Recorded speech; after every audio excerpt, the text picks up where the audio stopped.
Olá, meus queridos, graça e paz, tudo bem? Vamos dar seguimento ao estudo da Palavra de Deus, conforme eu avisei. Vamos meditar em Atos dos Apóstolos, a partir de Atos dos Apóstolos até Apocalipse, fazer uma série de estudo capítulo por capítulo, para nós podermos aprender um pouco mais da Palavra do Senhor. Vamos ver o que Deus fala para nós. Vamos começar estudando o capítulo 1 de Atos dos Apóstolos, vamos lá?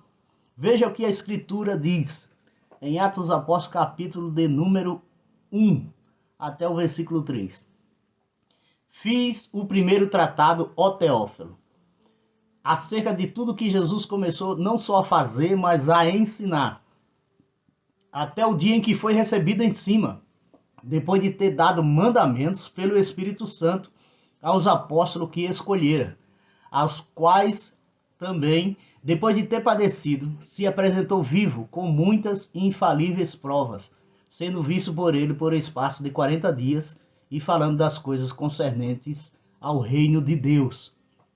Perceba que no começo, você não vê o autor do livro, mas é certo, é unânime isso, a história vai dizer que esse escritor é o Lucas, é o mesmo do Evangelho de Lucas, o doutor Lucas. Você vai ver isso em outras referências, que eu não vou deixar aqui agora, mas nós vamos tratar do capítulo de formas assim, de uma forma mais sucinta, mais singela. Não vamos nos aprofundar em tudo que aqui tem, porque não há tempo para isso. Mas todos são unânimes em dizer que Lucas escreveu a Teófilo. E dizem que esse Teófilo, talvez seja, porque em outras versões ele diz excelentíssimo Teófilo, diz ser um soldado romano, uma pessoa da corte romana, que ele escreveu o Evangelho e escreveu direcionado a Teófilo também, esse soldado romano, assim como ele fez com o Evangelho que ele escreveu. E qual é o propósito dele escrever? Dar continuidade àquilo que ele escreveu nos evangelhos. Ele vai dizer isso no versículo, você vai dizer, ele vai dizer, ó Teófilo, acerca de tudo que Jesus começou não só a fazer, mas a ensinar. Fiz o primeiro tratado. Ele fez o primeiro tratado, ou seja, o evangelho, ele escreveu acerca de tudo que Jesus começou não só a fazer, mas também a ensinar, Esse foi o propósito da carta que ele escreveu, o Evangelho. Ele escreveu tudo aquilo que Jesus fez e que ele ensinou. Esse é o propósito de Jesus e das suas testemunhas também de seus discípulos. Você vai ver mais adiante quando Jesus instrui os apóstolos, seus discípulos, a fazer o mesmo, Não só fazer o que ele ensinava, Ensinar, fazer. Nós ensinamos, nós aprendemos, nós ensinamos a outras pessoas, nós fazemos também aquilo que aprendemos, O versículo 2 ele vai dizer, até o dia em que foi recebido em cima, depois de ter dado mandamento pelo Espírito Santo aos apóstolos que escolheram. Quer dizer, ele ensinou e fez até o dia que ele foi recebido, subiu aos céus, Depois de ter dado mandamento, porque antes ele deu mandamento aos discípulos, você vai ver aqui neste capítulo, os mandamentos que Jesus deu aos seus apóstolos e discípulos, Ele fez isso quando foi recebido ao céu. Ele deu os mandamentos que recebeu pelo Espírito Santo aos apóstolos que ele escolheu. Mais uma vez aqui a escolha divina, Jesus é que escolhe, não somos nós, Aquela coisa que eu gosto de repetir, vem, aceite Jesus como Senhor e seu Salvador. Bom, é uma outra questão, Quem escolhe é Jesus, não somos nós, Se você foi até Jesus e hoje você é convertido, você nasceu de novo, você é uma nova criatura, com certeza não foi você que escolheu, foi Deus que escolheu através do Espírito Santo. Aos quais também, depois de ter padecido, se apresentou vivo, com muitas infalíveis provas. Quer dizer, o doutor Lucas afirma isso, Com muitas infalíveis provas. Ele apareceu vivo depois de quê? Depois da sua morte e da sua ressurreição, Que Jesus morre e ao terceiro dia ele ressuscita e ele se apresenta vivo diante dos seus discípulos com infalíveis provas, Muitas infalíveis provas, sendo visto por ele por espaço de 40 dias e falando das coisas concernentes do reino de Deus. Passou ainda 40, apesar dos 3 anos e meio, Jesus ainda passa 40 dias com eles, falando das coisas concernentes ao reino, né? Ao reino de Deus. Vamos para o versículo 4? Versículo 4 vai dizer, versículo 4, versículo 5. E estando com eles, determinou-lhes que não se ausentasse de Jerusalém, mas que esperassem a promessa do Pai, que disse ele, de mim ouviste, porque, na verdade, João batizou com água, mas vós sereis batizados com o Espírito Santo, não muito depois desse dia. Veja bem que ele determinou que os apóstolos, discípulos, permanecessem, não se ausentassem de Jerusalém, permanecessem ali, mas que esperassem a promessa do Pai. Ele não se ausentasse, mas esperassem a promessa do Pai, que disse ele, de mim ouvisse. Eu poderia falar aqui da promessa do Pai, mas só vou citar só a referência. Joel capítulo 2, versículo 28. Pedro, mais na frente, no seu discurso, ele vai falar sobre essa promessa do Pai que se encontra no profeta Joel capítulo 2, versículo 28. Você vai ler e você vai constatar isso, a promessa do Pai. Aí no versículo 5, porque na verdade João batizou com água, mas vós sereis batizados com o Espírito Santo não muito depois deste dia. Foi isso que Jesus disse a ele, que João batizou com água, mas vós sereis batizados com o Espírito Santo não muito depois deste dia. Acerca do batismo com o Espírito Santo, você vai ver João capítulo 15, 16, capítulo 16, você vai ver ali a promessa que Jesus fez. Leia e você vai ver direitinho como é que está escrito, mas Jesus fez essa promessa: eu vou para o meu Pai, mas não vos deixarei só, né? Enviarei o outro, o semelhante, o Espírito Santo, que habitará em vós, né? Ele vai habitar no homem, porque ele diz, o mundo não o conhece, mas vós o conheceis. Quer dizer, aqueles a quem Jesus escolheu, conhecem o Espírito Santo, o receberam e sabem quem ele é. Mas você fica bem inteirado quando você lê João capítulo 15 e o capítulo 16. Ele faz essa promessa e diz que João batizou na água, somente na água, né?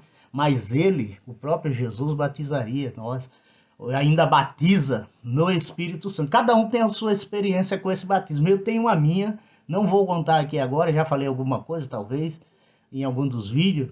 Não falei, eu acho que falei alguma coisa, mas não tão profunda como foi. Um dia eu conto o meu testemunho e como foi o batismo com o Espírito Santo, que foi um evento, para mim, sobrenatural, um divisor de águas, quando eu, estando reunido com alguns irmãos em uma denominação, quando eu fazia parte do sistema religioso, eu fui batizado no Espírito Santo, mas os detalhes eu deixo para contar outra hora, outro dia, em detalhes, tá bom?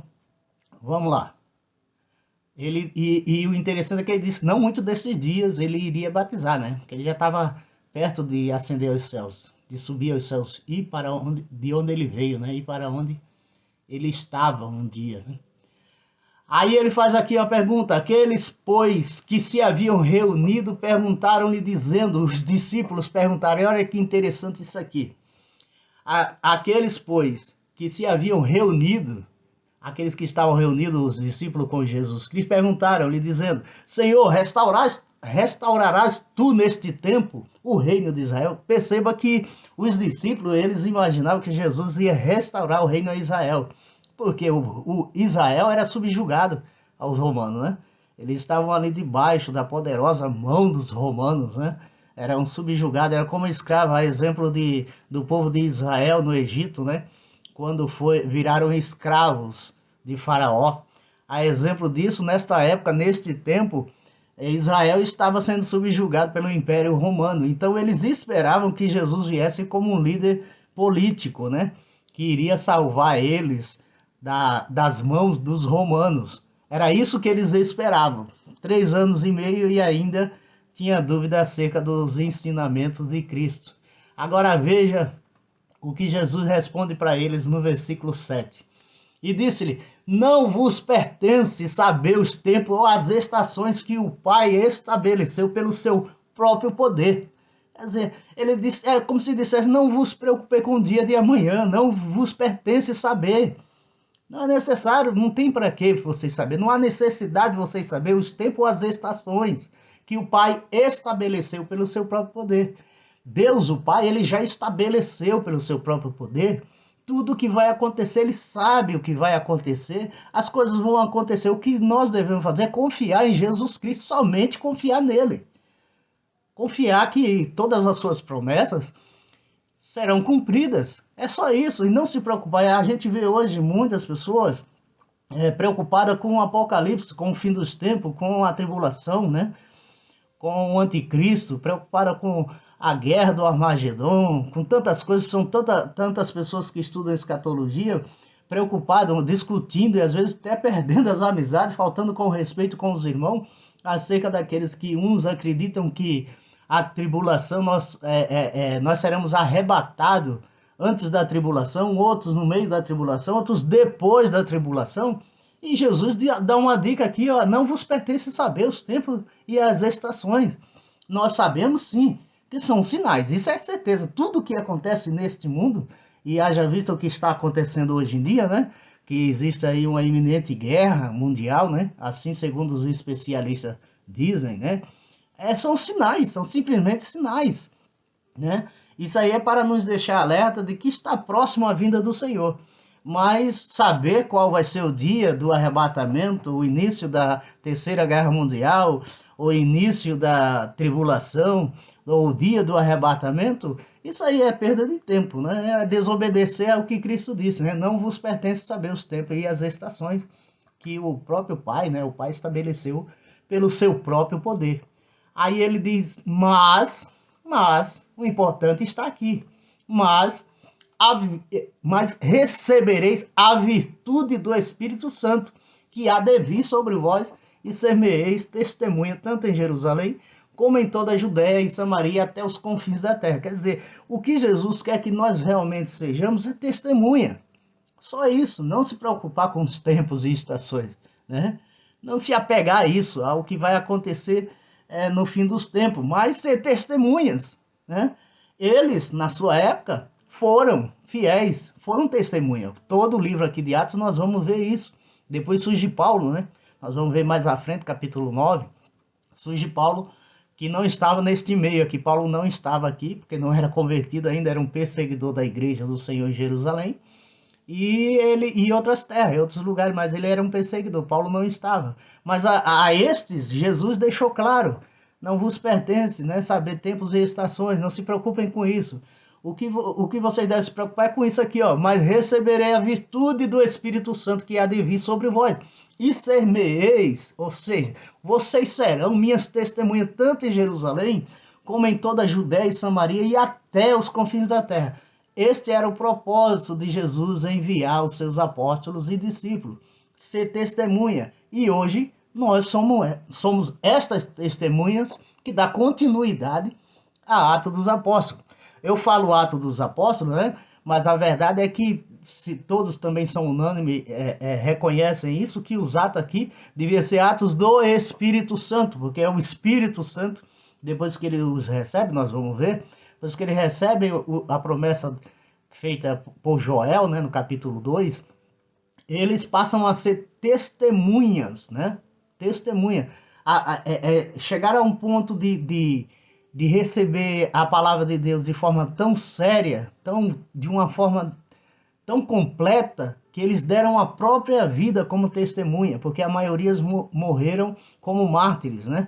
A maioria, com exceção de João, um só que não morreu como mártir, mas teve uma morte natural. Aí eles receberam isso de Jesus de uma forma que se tornaram testemunhas dele e passaram dele para os demais, outras eras, outras épocas, até chegar até nós hoje. Hoje nós somos as testemunhas de Jesus Cristo, né, na terra. Vamos lá, dando continuidade, versículo 9. Ele vai dizer, e quando dizia isso, Lucas escrevendo, e quando Jesus dizia isso, vendo-os, eles, foi elevado às alturas, e uma nuvem o recebeu, ocultando-o a seus olhos. Quer dizer, enquanto Jesus falava, depois Jesus termina de dar as instruções para que eles permanecessem em Jerusalém, para que do alto fossem revestidos de poder, ele subiu ao céu. Como? Para você que não acredita na Bíblia ou no sobrenatural, simples assim. O corpo de Jesus foi elevado aos céus. Subiu. Flutuou. Ele flutuou. Foi levado aos céus, vencendo toda a barreira, né? Da física.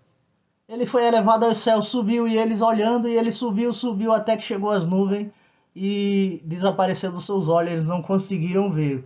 Aí, interessante, que enquanto eles estavam vendo, veja o versículo 10, e estando com os olhos fitos no céu, eles olhando, quem não ia olhar, né? Estava ali Jesus Cristo, que eles foram testemunha da sua morte e da sua crucificação. Ao terceiro dia ele ressuscita e aparece a eles, vivo, como nós lemos anteriormente. E agora ele passa a conviver com os discípulos 40 dias ainda, ensinando sobre as coisas do reino dos céus. Ensinando. Então agora esse Jesus vai embora, ele sobe, ele vai, sobe, vence toda a física, né?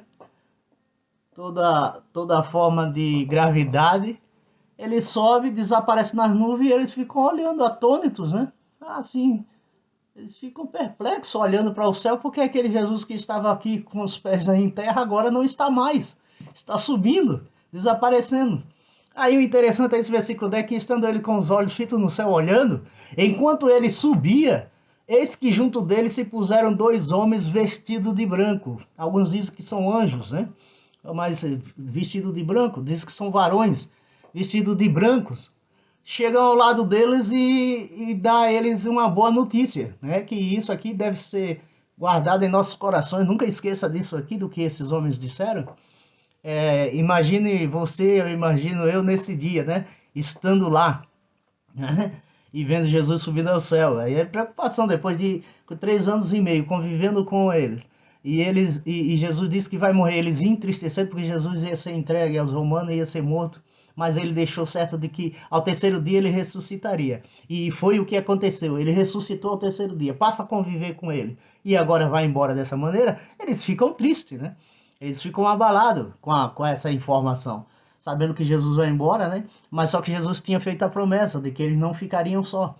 E para isso os dois anjos aparecem no momento e diz a ele o seguinte, versículo 11. Homens Galileu, por que estáis olhando para o céu? Por que vocês estão olhando para cima? Esse Jesus que dentre vós foi recebido em cima no céu, Jesus foi recebido no céu porque de lá ele veio, isso ele deixa claro, que de lá ele veio, né? Na oração, Evangelho de João, deixei um vídeo aqui, da oração do capítulo 17, Jesus disse que de lá ele veio, de lá e para lá ele voltaria, né? Ele iria de volta de onde ele veio. Aí os anjos vai dizer, esse Jesus que dentre vós foi recebido em cima no céu, há de vir assim como para o céu viste ir. Da mesma forma que vocês estão vendo ele ir, vocês vão ver ele voltar. Claro que aqueles que viram, no caso deles, né, eles chegaram a morrer, né, e ter um encontro com Cristo, muitos, né, e hoje também, né, em todo o decorrer da história, aqueles que já morreram já tiveram um encontro com Cristo, né, depois de sua morte. Mas há aqueles que vão ver Jesus voltar. Existe uma discussão muito grande em relação a isso, porque há quem diga que Jesus já veio, segundo texto que falam relacionado à sua vinda, ele já veio, que foi na destruição de Jerusalém. Há essa tese, né? Essa teoria de que Jesus já veio. Eu nunca me apurei sobre isso, porque eu não achei interessante ver isso, mas eu já li, né? Não compreendi muito bem, mas também existe a teoria de que Jesus não veio, ele virá arrebatar a sua igreja, né? Levar a sua igreja ao céu em meio à tribulação, ou antes ou depois, como alguns pensam, né?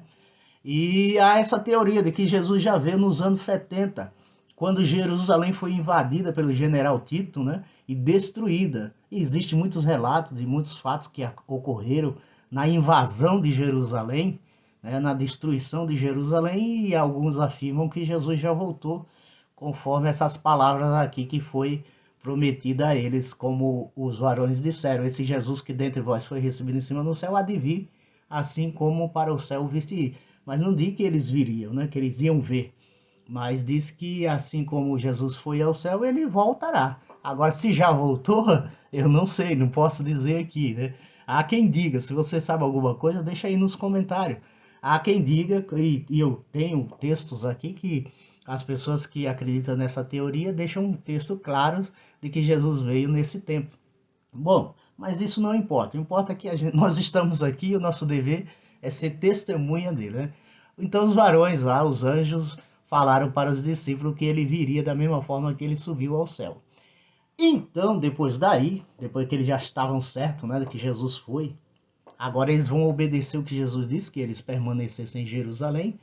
Aí então eles voltaram para Jerusalém, do monte chamado das Oliveiras, o qual era onde ele estava, né, o qual está perto de Jerusalém, a distância do caminho de um sábado.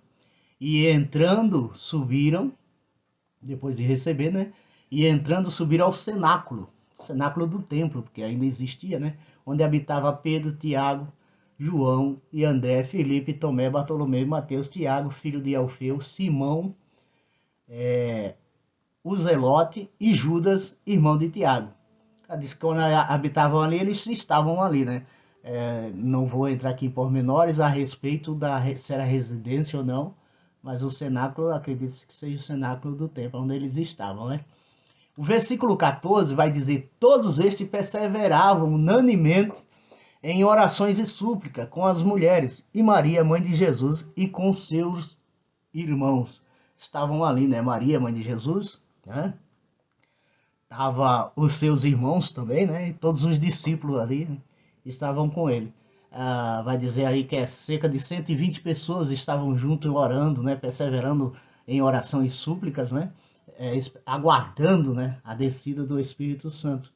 E a mulher, Maria, mãe de Jesus, e os seus irmãos, porque Maria teve mais filhos, né, e filhas, então estavam ali. O versículo 15, e naqueles dias levantando-se Pedro, né, naqueles dias que eles estavam em oração e súplica, aguardando, né, a vinda do Espírito Santo, Pedro levantou-se no meio dos discípulos. A multidão junta era de quase 120 pessoas. Pedro disse, olha só o que Pedro disse, versículo 16: homens, irmãos, convinha que se cumprisse a escritura que o Espírito Santo predisse pela boca de Davi acerca de Judas, que foi o guia daqueles que prenderam a Jesus, porque foi contado conosco e alcançou sorte nesse mesmo ministério. Aí Pedro aqui fala de Judas, né, para completar os 12 ali, o colegiado dos 12 apóstolos. Pedro se levanta e fala para os irmãos que convinha, né, que se cumprisse a escritura. Aquilo que está escrito, irmão, vai se cumprir. Queira você ou não. Acerca de Judas se cumpriu. Todos aqueles que estudam a Bíblia sabem disso. Você não sabe? Judas já havia menção do que Judas faria acerca da pessoa de Jesus Cristo, né? Acerca da traição de Jesus. Aí Pedro lembra isso, convinha que se cumprisse a escritura que o Espírito Santo predisse pela boca de Davi acerca de Judas. Davi falou acerca de Judas, né? Com relação à sua traição. Você vai ver isso lá nos Salmos, quando Davi fala, não é o propósito agora, mostrar todas as referências, porque aí o vídeo ia ficar muito longo, mas busque lá uma referência que você vai ver acerca do que Davi disse, né? Acerca de Judas, que foi o guia daqueles que prenderam a Jesus, né? Você conhece nos evangelhos que Judas Iscariote faz um acordo, né, com o sacerdote, com os romanos, né, e para prenderem Jesus, eles entram em acordo e Judas recebe 30 moedas de prata, né, traz Jesus por 30 moedas de prata. E lá no Getsemane, no monte da oração, Monte das Oliveiras, onde Jesus orava, foi traído ali. Judas teve que beijar, né, Jesus para identificar que era Jesus, porque Jesus era muito parecido com os discípulos, né? E os romanos não sabiam quem era, e para identificá-lo, Judas deu um beijo no seu rosto. Até Jesus fala, né, meu amigo, me trai com um beijo, né? Aí Pedro dando continuidade ao seu discurso, porque foi contado conosco e alcançou sorte nesse ministério. Judas fazia parte do ministério, né? Era contado com ele. Aí ele vai dizer as consequências, né, do que Judas fez. Ora, este adquiriu um campo com o galardão da iniquidade, e precipitando-se, rebentou pelo meio, e todas as suas entranhas se derramaram. Quer dizer, ele dizem que ele se enforcou, né? Há alguma versão que diz que ele se enforcou, diz que ele colocou a corda no seu abdômen e se jogou, e aí aqui vai dizer que rebentou pelo meio e todas as suas entranhas se derramaram, segundo Pedro aqui. Então, suas vísceras, né, saíram para fora, e aí ele suicidou-se. 19. E foi notório a todos os que habitam em Jerusalém, de maneira que na sua própria língua esse campo se chama Acéldama, isto é, campo de sangue, aquele lugar onde Judas suicidou-se. Porque no livro dos Salmos está escrito: fique deserta a sua habitação e não haja quem nela habite, e tome outro o seu bispado. Ele diz que aconteceu onde Judas Iscariote se suicidou, que se tornou deserto, ninguém habitou mais aquele lugar, né? Agora ele sugere que tome outro o seu lugar, o seu bispado, né? Aqui, segundo essa versão, tome outro o seu lugar, que outro seja escolhido, né? Dentre eles, para tomar o lugar de Judas, para completar o colegiado, né? Colégio dos apóstolos, que eram 12, né? Para que não ficasse aquela vaga em aberto. E aí Pedro sugere que venha outro e tome o seu lugar, ocupe o seu lugar, né? Preencha aquele espaço deixado por Judas Iscariote. Aí ele é necessário, pois, que dos homens que conviveram conosco todo o tempo em que o Senhor Jesus entrou e saiu dentre nós, começando desde o batismo de João até o dia em que entre nós foi recebido em cima, até aquele dia em que Jesus ascendeu ao céu, subiu ao céu. Era esse critério para ser escolhido. A pessoa tinha que ter conhecido Jesus desde o início do seu ministério, desde o batismo, né, de João Batista, até o momento em que ele subiu ao céu.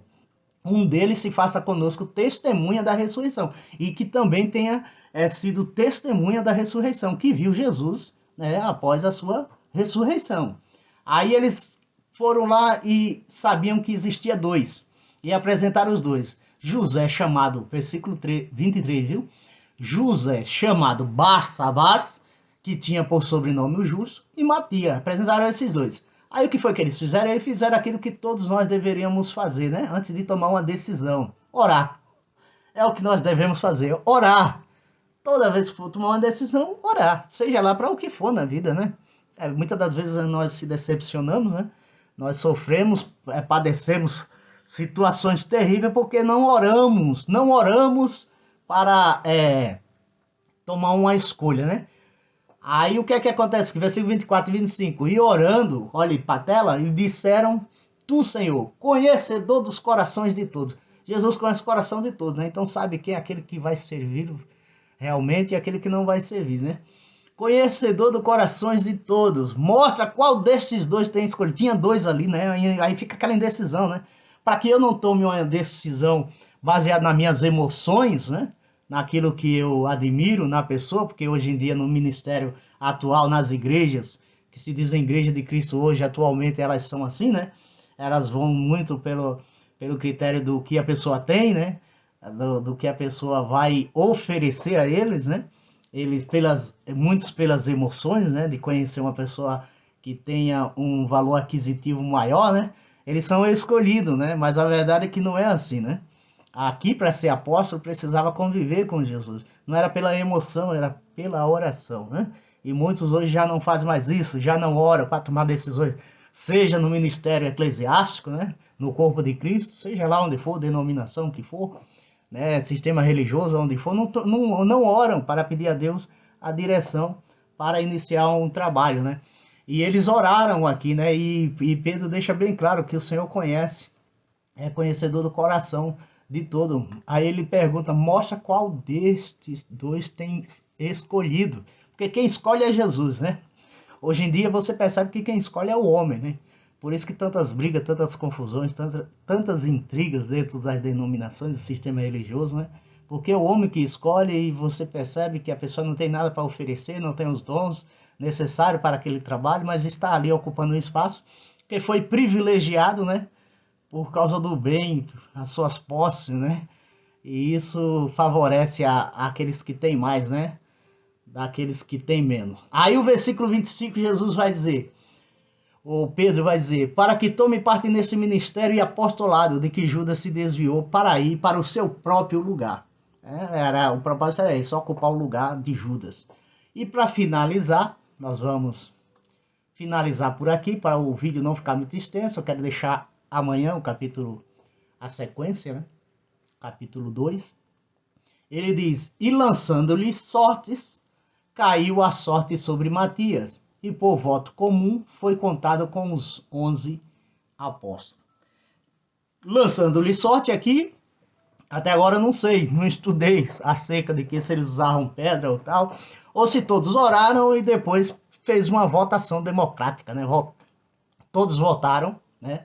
E a Bíblia vai dizer que aqui todos votaram, Pedro vai dizer, ou Lucas vai dizer, melhor dizendo, e lançando-lhe sorte, caiu a sorte sobre Matias. Eles escolheram Matias, e por voto comum, então dá-se a entender que eles, o texto dá-se a entender que eles, depois da oração, disseram, o que é que você acha? Né? A quem vocês escolhem? E eles, de voto comum, foi contado com os 11, Matias, né? Tomou o lugar de Judas Iscariote. Meus queridos, eu quero ficar por aqui, amanhã eu quero trazer o capítulo 2, para nós meditarmos, mas isso aqui é uma palavra simples, não temos um aprofundamento, assim, né? Para que não é um curso de teologia como faz, mas é só para que você possa aprender alguma coisa. Se você gostou, deixa o like, compartilhe, se inscreva no canal, ajude o canal a crescer, porque o nosso objetivo é ser testemunha de Jesus enquanto estivermos aqui, né? Enquanto estivermos dentro desse plano material, ok? Meus queridos, graça e paz, que Deus abençoe em nome de Jesus.